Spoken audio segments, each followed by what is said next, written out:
Hi, I'm Dwayne DeFries, Executive Director of the IRL Council and the Indian River Lagoon National Estuary Program. Welcome to our One Lagoon, One Voice podcast.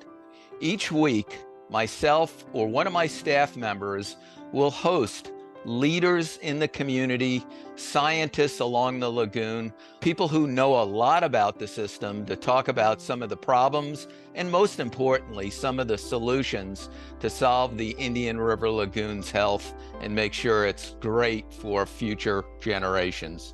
If you enjoy hearing us talk story about the lagoon, like and subscribe to this podcast. So let's get the show started and let's talk a little lagoon. Hi there, welcome to One Lagoon, One Voice. I'm Dan Kolodny and I'll be hosting today's podcast. Today we're here to talk about one of my favorite subjects, which just so happens to be my favorite hobby. That's right, we are talking about fishing in the lagoon. For years, the Indian River Lagoon was touted as world-class, with numerous world records being caught, but things are not what they used to be. The decline in water quality, repeated algal blooms, and subsequent loss of habitat and fish kills the lagoon has faced over the past decade have changed the populations of fish and thus the fishing. And so to help put some perspective into how the changes in water quality, habitat loss, and fish kills have had an impact on that fishing, I've invited a good friend of mine who's not only a local fishing captain, but grew up on the lagoon and has probably over 40 years of experience fishing. He is also the host of a local radio show called Catch a Memory Outdoors. And so Captain Jim Ross, thanks for coming on today. Well, I appreciate you having me, Dan. And, it didn't really come to light until here recently. You start having manatees and dolphins die, not just fish. And now all of a sudden people are wondering what's wrong with the lagoon. And today, hopefully, we'll be able to expose some of those things, that what is exactly wrong with the lagoon and why isn't it what it used to be. So I'm glad you invited me on, and hopefully I can shed some light on from my experience as a full-time fishing guide and growing up here my entire life and being on the water since I was basically about 5 or 6 years old, to see how the changes have occurred over the years. Thanks, Jim. Also joining me is another local legend who also grew up on the lagoon with his own fishing TV show called Blair Wiggins Outdoors. He's a staunch advocate for lagoon restoration and has led the push to restore clam populations in the lagoon through the IRL Clam Project. Captain Blair Wiggins. Hi, Blair. Thanks for coming on today. It's good to be on with you, and hopefully we can shed some light on the lagoon here. And unfortunately, like Jim said, unfortunately it took a few manatees to die for it to really get looked at here really hard. We've been screaming about it since 1998, 99. But it we finally got some recognition around here, and with the Clam Project and everybody that's doing the estuary restoration programs around the lagoon, hopefully we're going to get it back soon. Yeah, thanks, guys. I'm really looking forward to this discussion.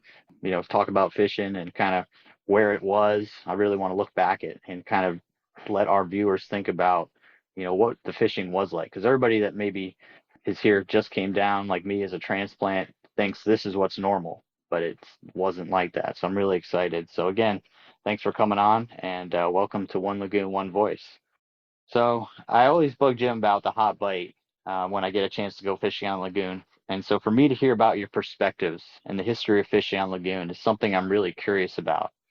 I came down in 1997 to go to FIT, and I can still remember just not really knowing much about saltwater fishing, but it was so easy. I could just walk in off any of the causeways, anywhere there was public access, cast and catch practically a trout on every cast. And that was great till about the mid 2000s. And then that it changed. And so, I have a limited experience fishing on the lagoons from about the late 90s, but you guys have been here forever. Tell me what it was like when you were growing up. How old are you, Jim? 55 now.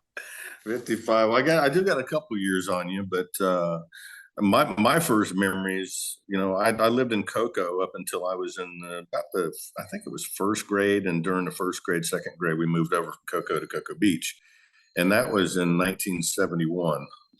So that was quite a long time ago. And my baseline of the Banana River Indian River Lagoon system is, I remember fishing with my dad back then, and he would tell me stories about his good old days. And he said, well, think of this, because this is going to be your good old days right now. And sure enough, it was, because I mean, it was nothing really to go out and catch 4 or 5 pound trout. And I'm talking a stringer full of them when I was a little kid, popping cork and a live shrimp. And I mean, it was nothing. You had to shake the little ones off. And I mean, it was crazy how many fish were here back then. Jim, what about you? I basically can ditto that. My grandfather moved here right around 1936. And so you can imagine what the lagoon used to look like back then. The place was just phenomenal. I can't count the number of trophy trout buttons that my grandfather used to have in a little box that he would turn into. I believe it was Field and Stream magazine would give these 8, 9, 10 pound buttons, if you will, that you could like pin to your cap or your lapel of your fishing vest or whatever. I mean, he just had an entire box full of them. Absolutely incredible. When I first got my captain's license and started guiding, just as a part-time guide when I first started, I would literally guarantee people an 8 pound trout. We'd have to fish my way and, fish, and I would guarantee we might only catch one fish, but it's going to be an 8 pound or better trout. Yeah. And, it got to a point where, I had to give a few trips away, and I wasn't, I wasn't that confident about putting an 8 pound plus trout in the boat anymore. And I could usually go do that in Mesquite Lagoon, or Banana River was a piece of cake. I mean, if you didn't get an 8 pound trout when you were using a 7-inch finger mullet, something was off. And then you had to shake the big redfish off, and they were in the canal systems. They were around. They were everywhere. I mean, literally everywhere. That's amazing. I can still remember even me catching 4 or 5 pound trout, no problem. And just remember that shift. I'm sure some of our listeners can probably relate to your experiences if they were here back then. People like me that are transplants, much more recent, they probably don't have any of these same experiences like you guys do at all. What happened? Why is it so different now? Was it all because of the algae blooms and the fish kills? What's your guys' take on that? Population and too much pavement, stormwater runoff, putting too much fresh water into the lagoon. People don't know about fertilizer. As Jim and I are working with Dr. Todd at Whitney Labs a lot with the clam restoration project. One of his sayings is that the lagoon has died from 1,000 cuts. And we're basically trying to put Band-Aids on all these cuts that are out there. And we need to take care of our water first, learn how to take care of the water, and then we can do our development. I mean, it's pretty sad when you see all these nice green lawns and you're pulling by an area and you get a fresh rain and you see, where the fertilizer is basically leaking off into the river. And, it's got that bright green color. It's got that awful green cement color. The algae is just blooming like crazy because the fertilizer is working. Yeah, unfortunately, like Blair was saying, the transport systems that we've developed to drain the land so that we were able to develop it, those transport systems of stormwater drains are just way too efficient. And they're taking all of the water that used to saturate all of the woods and all of the cow pastures and those sorts of things and just saturate down into the ground. And there was a very, very slow runoff into the lagoon. We've put it on a fast track, and it hits on the cement, it hits on the tarmac, it goes straight to the gutter goes straight to a pipe, that piping goes directly to the lagoon system. Had a lot of flooding back then. You always had a heavy rain in the afternoon. You always knew there was going to be water in the streets, which was really cool as a kid because you got to play with tadpoles and minnows that swam up out of the ditches and down the the middle of the street, and you could chase them on your bicycle and your skateboard and run up and down with your dip net like you were along the side of the lagoon system or you were along the side of one of those ditches. But now everything has been supersized, and the water now takes, not in some cases, minutes to hours to travel that same distance that used to take weeks. And so it doesn't have the ability to saturate into the ground, percolate down into the ground. It's on this express train straight to the lagoon, and everything that it can pick up along the way is on that express train too, whether it be grass clippings and leaves, whether it's brake dust, whether it's oils that are coming off of the roadways and off of people's cars. Don't forget all the cigarette butts. That drives me nuts. And as Blair mentioned, the fertilizer, for some reason, people move down here from New York City and Detroit and other places where they've never seen anything green in their life, apparently, And now they think, oh, I've got a yard and I need to make my yard look vibrant green and keep it vibrant green all year long. And that excessive nutrient load that they're putting on their grass can't absorb it. And it washes off into the gutter system, and the gutter system takes it through the stormwater system, and it deposits it directly in the low spot, which is the lagoon, which is where the algae start blooming on it. And basically that's the beginning of the end of the lagoon. Yeah, it's funny you guys say this, because we've looked at this a lot, and just crazy to show, how much we've channelized and changed the land so that all these different pollutants enter the system. When was the last time you were in Mosquito Lagoon? I was gonna say, I've been to northern Mosquito Lagoon this current year. I was up there in May doing some shoreline restoration work. I was in there last weekend or weekend before. I can't remember when. We were doing a clam release in there, and the grass is everywhere. I mean, literally everywhere. The south end is loaded. It is, and I mean, it's incredible how quick it came back. And it came back with Dr. Todd and I were talking, and he feels it came back from seed rather than the rhizomes left in the sand. And he thinks the trigger, and it's something I've been saying for many years now, the trigger was the breaches that came and dumped the salt water and got the salinity level up to the correct amount, which is 30 parts per million or above, in between that 30 and 35, which is ideal for seagrass growth. Blair, one of the things that's interesting about that breach that happened in the south end of the Mosquito Lagoon is that was after Michael, wasn't it? Yes, it breached right there by Eddy Creek. And that breach was probably the only breach that we've really seen that had any kind of an effect on the lagoon system. But I'm a little skeptical on the whole, let's create a new inlet type of a scenario. Oh, yeah. I don't say we create a new inlet, because that would change everything. Right. So just for our listeners to kind of clarify what a breach is, that's essentially a part of where the ocean cuts through or goes over the top of the barrier island between the lagoon. So like we were just discussing, the lagoon did have a lot of shifting inlets or breaches for several years before, all the inlets that are there now were finally stabilized. But those inlets require a lot of maintenance. They have to pump sand constantly, dredge them out, beach renourishment, and they do create other issues for homeowners. And I think you guys are touching on a little bit there. The lagoon's a complex system, and it doesn't have that like a river flow. Stuff moves back and forth. It's all wind driven, and residence time. You kind of touched on it. It takes a long time for water to move from one section down to a possible inlet and out. In the Northern Banana River, for instance, because there is no connection anymore to Banana Creek through the crawlerway, that water takes 2.5 years. Some studies show, to get from up there all the way out to Sebastian Inlet. And there used to be a constant flow through there. When I worked out at the Cape, I worked with Charlie Paliciccio.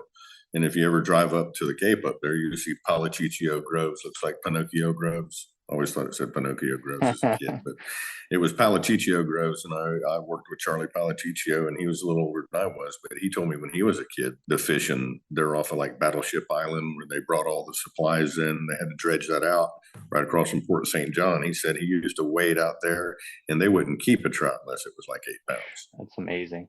That had to be back in the 50s and 60s. Yeah, that's similar to the pictures that my grandfather would have of the stringers of trout. They'd keep 8 or 10 fish, and a small fish was 5 to 6 pounds. And most of them were in that 7 to 8 pound range. And then there was always that 12-pound kicker, hanging on the one end of the stringer or the other, that was just dwarfed everything else on the stringer. And just amazing to see how big those fish can actually grow compared to the size of the fish that we see currently. Yeah, and that brings me to a good point. I kind of want to talk about what it is today. It's not like that at all. And how's it all the changes that we've seen in the lagoon affected your businesses? Do you guys still target the same species? Do you have to go to different spots that you used to go to? Jim, I know you go fish near shore a lot more now, out in the ocean. Is that because of all the changes you've seen in the lagoon? Definitely. Blair and I went to captain school together back in the day. And the reason that we both went to captain school together is because we knew how easy, once you figured the lagoon out, we knew how easy it was to go put a nice group of fish together. And we could take anybody, whether they knew which end of the rod to hold on to or not, we could take somebody out there and we could put them on some nice fish with just a little bit of coaching. And when we started doing that, the word started to get out. Hey, these guys have got 40-inch redfish and 45-inch redfish in the flats that we can sight cast to. These guys have got 25 to 30-inch trout that you can see sitting in the sandy potholes because the water's clean, and you can sneak up on them and you can cast to these fish in the daytime. And this area, very, very quickly, from the mid 90s, I would say 93, 94, 95 timeframe, to about the 2002 timeframe, 2003 timeframe, this lagoon system, the Mosquito Lagoon, the Indian River Lagoon, and the Banana River Lagoon, became a destination fishery. It became a Venice, Louisiana. It became an Isla Mirada in the Florida Keys. It became, a Central America destination like Las Sueños or something like that. People came here because of the quality of the fish that they were able to actually look at, make a cast to. And so when you're trying to up your game and your skill set as an angler, and you're trying to challenge yourself, Blair and I used to regularly tell clients, if you want to really, really call yourself an angler, come down here and we'll sight cast at 30-inch trout with a fly rod, if you will, or even an ultralight, or light tackle.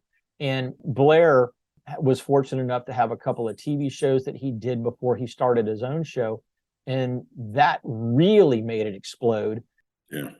But what happened about that same time was the lagoon really took a nosedive and started degrading, and so the fishing became much harder.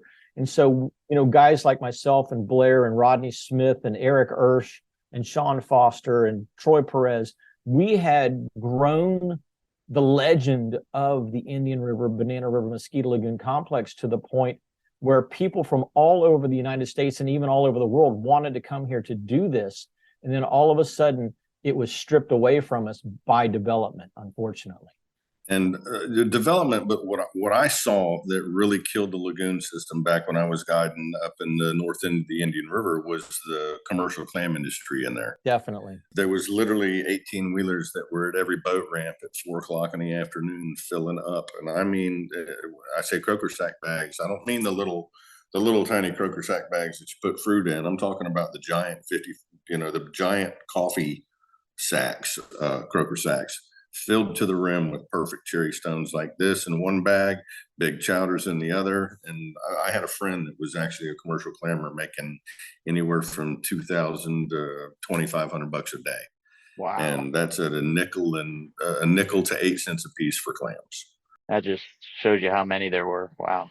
Oh, that shows you how many clams there were. He would have 15 bags that size on his boat.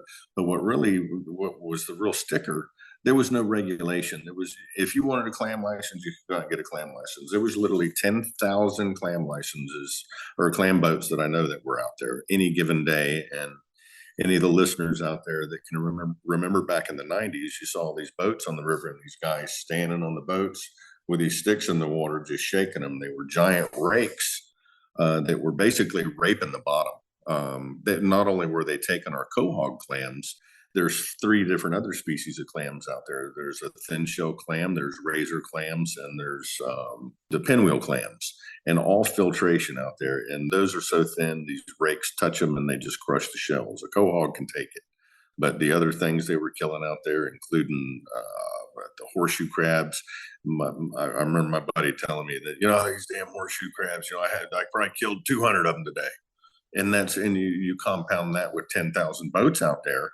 That's a lot of horseshoe crabs. It's a lot of pinwheel clams, razor clams, shell clams, thin shell clams, all those filters out there that were getting crushed and killed and taken out of our waters. I was screaming my head off because I saw the same thing happen back in the late 70s and early 80s with our oysters.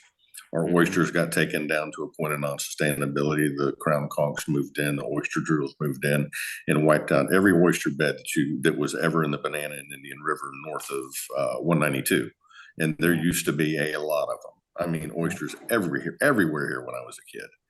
Yeah, I've looked at the landings, and Brevard County in the 80s had the highest landings anywhere. I mean, it rivaled somewhere in the Northeast in some aspects. So Yeah, the there, Chesapeake Oh Bay. yeah, yeah, huge amounts of oysters. they came in. I remember seeing a line of barges that it looked like a train. Looked like a choo-choo train, man. It was 15 barges, and they Wow. were all 4 foot above the water. And when they left, they were barely had any freeboard left on them, and they took them down the intercoastal to Sebastian and spread them out there for their 2 weeks, and were able to sell them after that. But they were all the giant, best tasting oysters you ever had in your life. I mean, they were delicious. And the oyster bars that were out there when I was a kid, we used to go and get little lobster off of them. Now, granted, they weren't legal lobster, but back then we didn't know no better. So it was actually lobster in the river. Yeah, there's a few spots where you can still see them down near Fort Pierce. I go along those the intercoastal Yeah. edges and see them. But yeah, I can only imagine what it was like then. So seeing these changes, I just want to, ask you guys, what can people do? Because, for me, when I saw all these changes, I was right at that 2011 tipping point. And, I may have taken my passion a little bit too far and going back to school, getting a graduate degree, working my way up to the NEP, make a career level difference towards this lagoon. What are some things that you can tell a normal person that, can do? What can they do to help? Well, I would say, the person that's just moved here, things down here turn brown in the wintertime. They lose their leaves. They go dormant for a little bit. That's what they're designed to do. No, we don't have snow like you had up there to completely, make everything just stop, but we still have a dormant season. And if there was one thing that I could do in my lifetime to change human behavior, it would be to absolutely outlaw the application of residential lawn fertilizer in any way, shape, or form. Because the millions and millions and millions of pounds of fertilizer that we put down as human beings on our front lawns and our back lawns is absolutely unnecessary. Grass has grown for millions of years without our help.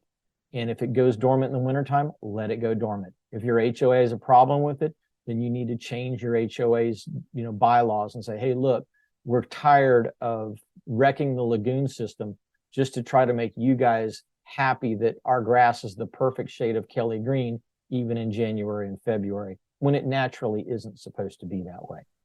So that one thing, that fertilizer issue to me is my biggest pet peeve. When I see fertilizer being sold and being applied, I know what it's doing to the lagoon system, because we don't have the filtration system like Blair had just mentioned, and because the channelizing and the efficiency with which we move stormwater from our subdivisions to the lagoon system has been so greatly increased. I know exactly where that fertilizer is going to end up, and I know the end result because I've seen it, and it's horrible. So that would be the one thing that I would just love to change if I had my magic wand and could make it happen. What do you think, Blair? Well, my magic wand has kind of already happened for me, because I screamed about the clams back in the 90s, that 2010, 2011, and up to 15 when our water was black. But back when I was a fishing guide, when they were up there taking all the clams out, I was screaming, jumping up and down, doing jumping jacks. And, I had people tell me, oh, you're just a fishing guide. You don't know what you're talking about. These clams are sustainable. And then, I didn't know. I said, all I saw was them taking our filter feeders out. And the more clams they took out from up there, the worse our water quality got. So the Clam Restoration Project is a dream come true for me. And if this proves, with our breaches that we had up in Mosquito Lagoon, that we need to have a saltwater dump and then have it sealed off every so often, if that's going to be a fix, that would be my next, because, right along with Jim, and educate with everybody with fertilizers and stormwater runoff and septic tanks and like the other 998,000 cuts that we talked about, or that we didn't talk about. There's so many cuts. You're right, Blair. There's just everything that we could possibly do to try to destroy this ecosystem. We basically have done it. And it wasn't until manatees start floating up dead and dolphins start floating up dead that people start going, well, why is this happening? And a lot of people still don't understand why it's happening. But at least those mammals, unlike the fish and unlike the clams, at least those mammals brought some attention to it. Obviously, it took decades to destroy this lagoon system. It's going to take decades to fix this lagoon system. But the one thing that we need to make sure that people know that when they're moving here is your personal habits make a difference. I always say, the greener your yard, the more accountable you should be. Because if you've got a green yard, you're doing more damage than the guy that doesn't have the green yard next to you. And we need to make that green yard not be the important thing. Here's why. Nobody moved here for their yard. Nobody moved here for the shopping center just down the street. People moved to Brevard County because of the beautiful place it is and all of the water that we have access to. But what they don't realize is what's laying below the surface of that water and how their personal habits affect that lagoon system. And that's the big thing that we need to get across is educate those people that are moving here and even the people that have lived here to let them know, hey, there's a better way of doing it than what you're doing. There really is. And it will be beneficial to everyone in the long run. Yeah, I totally agree with you. And I want to kind of touch base on what Blair was talking about with the Clam Project, because some of our listeners may not be aware of that. That's a project where the clams were so gone that Todd Osborne from the Whitney Lab found some clams in Mosquito Lagoon, was able to breed them and start putting them back out. And the NEP has been helping fund that.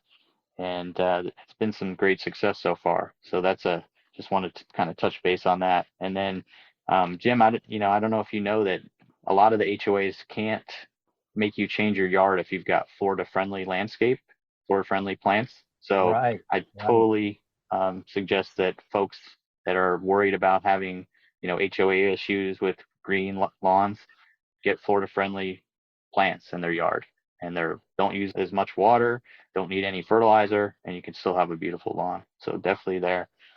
I think the message is starting to get out there. I don't know if you guys would agree with me. There's been projects now for 6-7 years, like really big ramped up effort. The whole Save Our Indian River Lagoon half-cent sales tax, that the message is being heard. We've seen some progress. What are your opinions there? I think so for sure, especially since the manatees and dolphins died. There's definitely a lot of buzz about it. And because everywhere, I go now and I talk, and like I just went to a restaurant, Squidlips, I think it was, down in Melbourne. And all I did was walk in and said, hey, I know who you are. You want to put a clam bed back here? And it's like, yeah, that's what I'm here for. So a lot of people in Brevard County, not just the restaurant owners and managers and stuff, people that stop me on the street are like, hey, how's the Clam Project going?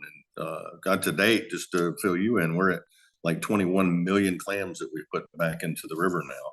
And, where there weren't clams 5 years ago, there's baby clams there now. So, and it's usually anywhere between 1.5 miles and 1/2 mile south or north of where we've put clam beds out. So what we're doing is working.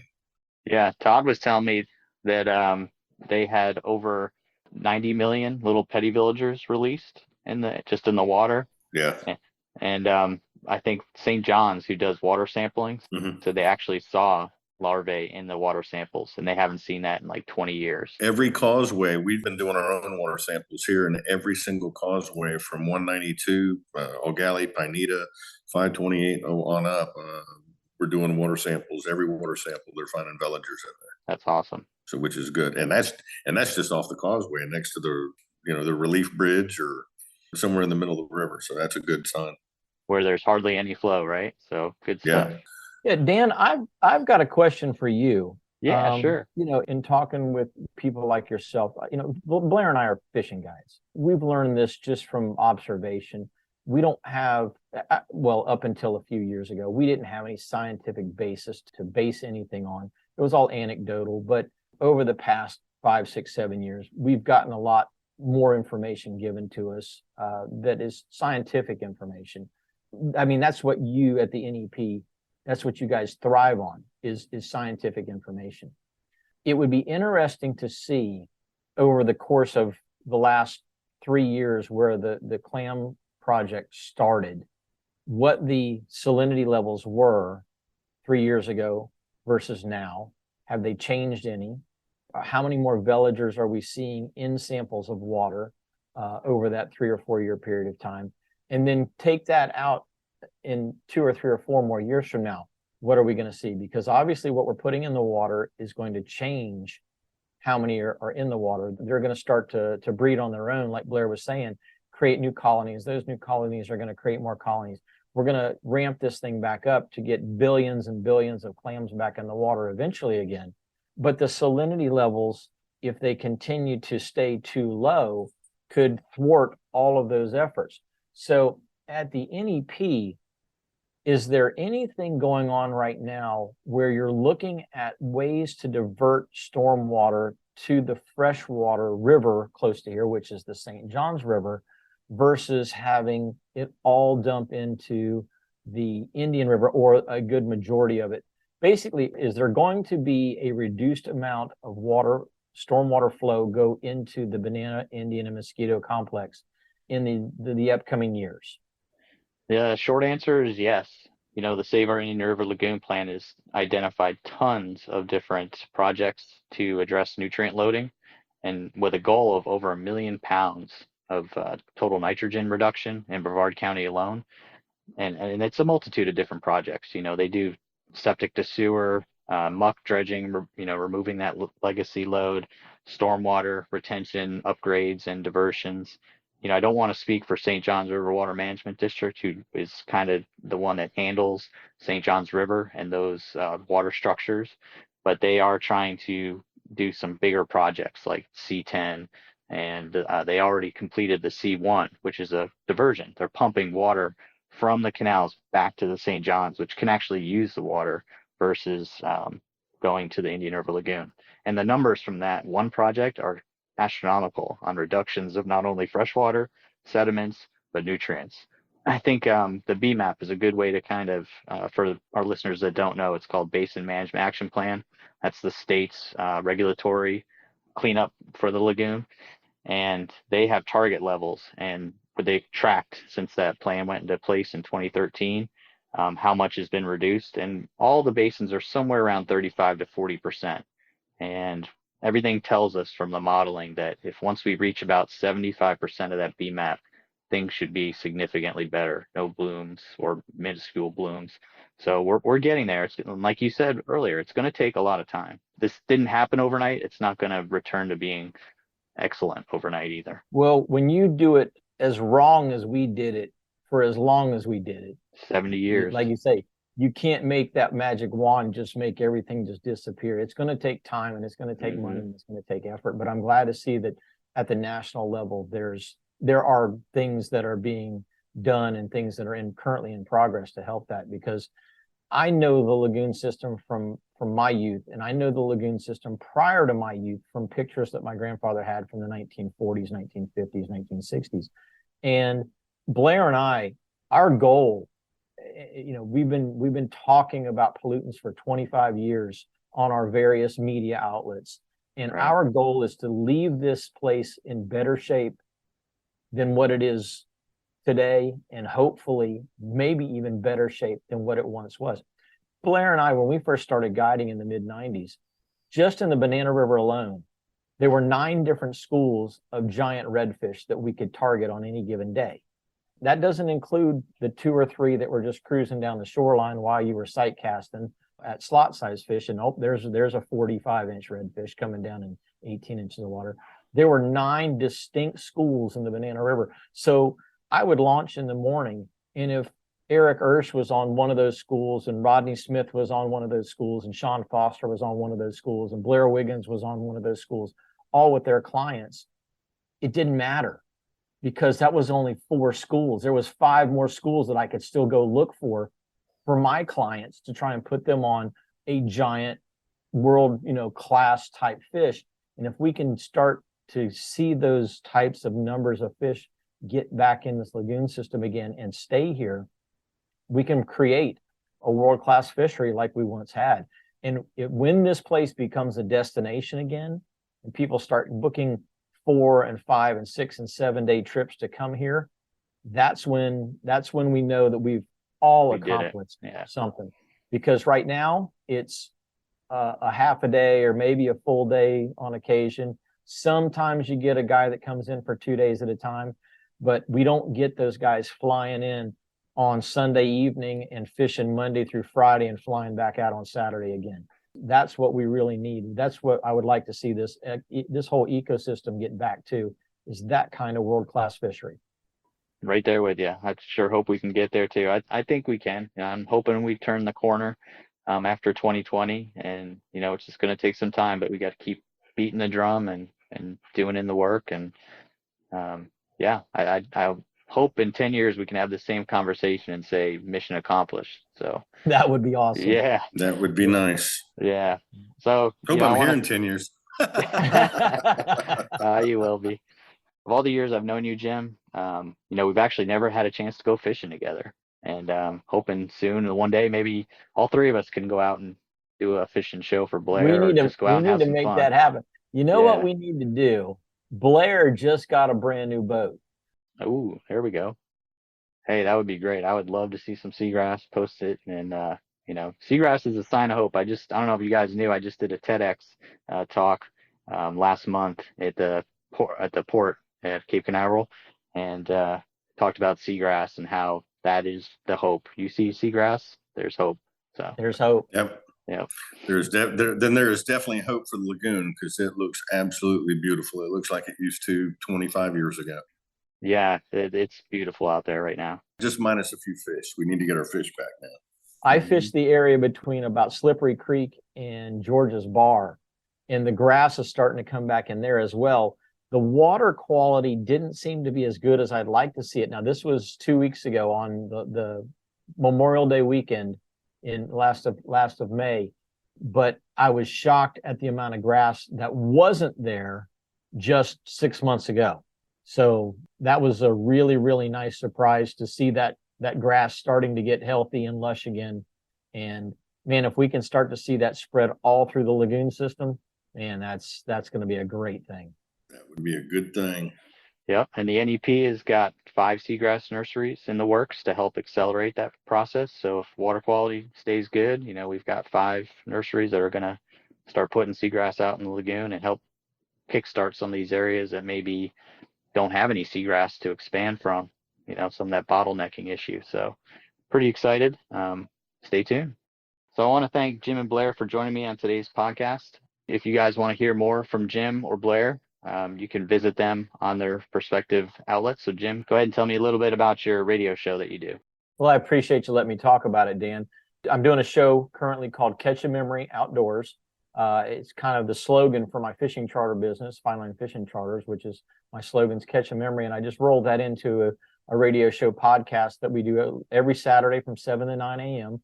on a local radio station here, WBC in Cocoa. And you can also see that podcast at catchamemory.outdoors.com. So we do that every Saturday. It's live, and then we've got 4 or 5 years of backlog that you can podcast from. And Blair, I've seen addictive fishing for several years. It's one of the things that got me excited about fishing down here when I came down in the late 90s. But I know you've moved on to a different show, and now you're also really into the Super Clam Project. So tell me a little bit about those.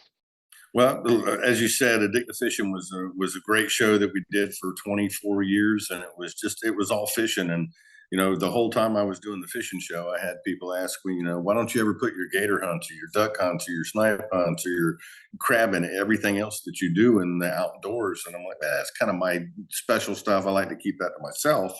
But after 4 years of doing addictive fishing, it was time to start opening up to other things. And my partner, he wanted to do an RV show, so he's doing an RV show, and I branched out and did Blair Wiggins Outdoors, and now we kind of encompass everything in the outdoors on the website, Facebook, social media end of it, and we also have the TV shows on that as well. But as far as the TV end of it, it's still all fishing and a lot of highlighting of the Indian River Lagoon Clam Restoration Project that we started. And we do fishing all around the world, really. I do at least 3 or 4 shows from the Space Coast here every year, and try to highlight Brevard County as much as I can and show it in a good light. And what we've been airing now with Blair Wiggins Outdoors, we're in our 2nd year. We just finished on Discovery Channel and fixing to start on Valley Sports and Waypoint TV with all new shows starting in July.